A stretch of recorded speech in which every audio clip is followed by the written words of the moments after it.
விசுவாசத்தை குறித்ததான வசனங்கள். எபிரேயர் 11:1. விசுவாசமானது நம்பப்படுகிறவைகளின் உறுதியும் காணப்படாதவைகளின் நிச்சயமுமாயிருக்கிறது. யாக்கோபு 2:17. அப்படியே விசுவாசமும் கிரியைகள் இல்லாதிருந்தால் தன்னில் தானே செத்ததாயிருக்கும். யோவான் 7:38.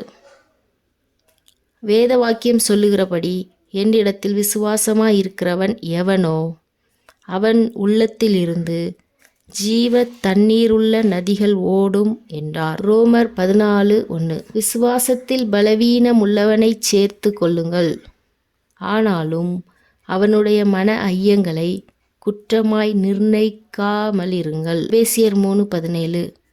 விசுவாசத்தினாலே கிறிஸ்து உங்கள் இருதயங்களில் வாசமாயிருக்கவும் நீங்கள் அன்பிலே வேரூன்றி நிலை பெற்றவர்களாகி.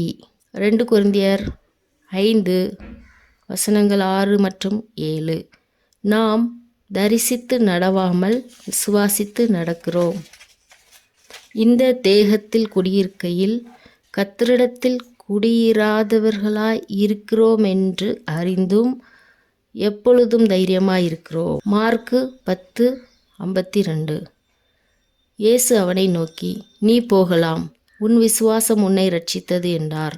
உடனே அவன் பார்வையடைந்து வழியிலே இயேசுவுக்கு பின் சென்றான். 1 பேதுரு 1:7. அழிந்து போகிற பொன் அக்கினியினாலே சோதிக்கப்படும்.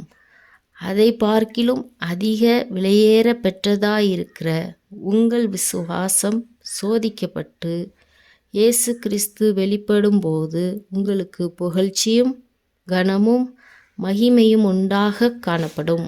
1 கொரிந்தியர் 2:4 மற்றும் 5.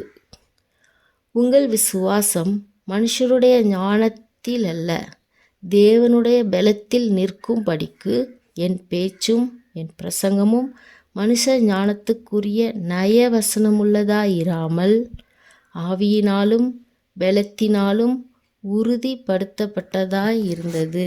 லூக்கா 17:5. அப்பொழுது அப்போஸ்தலர் கர்த்தரை நோக்கி, எங்கள் விசுவாசத்தை வர்த்திக்க பண்ண வேண்டும் என்றார்கள். 1 தீமோத்தேயு 6:12. விசுவாசத்தின் நல்ல போராட்டத்தை போராடு, நித்திய ஜீவனை பற்றிக்கொள், அதற்காகவே நீ அழைக்கப்பட்டாய். அநேக சாட்சிகளுக்கு முன்பாக நல்ல அறிக்கை பண்ணினவனுமாயிருக்கிறாய். ரோமர் 15:13. பரிசுத்த ஆவியின் பலத்தினாலே உங்களுக்கு நம்பிக்கை பெருகும்படிக்கு நம்பிக்கையின் தேவன் விசுவாசத்தினால் உண்டாகும் எல்லாவித சந்தோஷத்தினாலும் சமாதானத்தினாலும் உங்களை நிரப்புவாராக.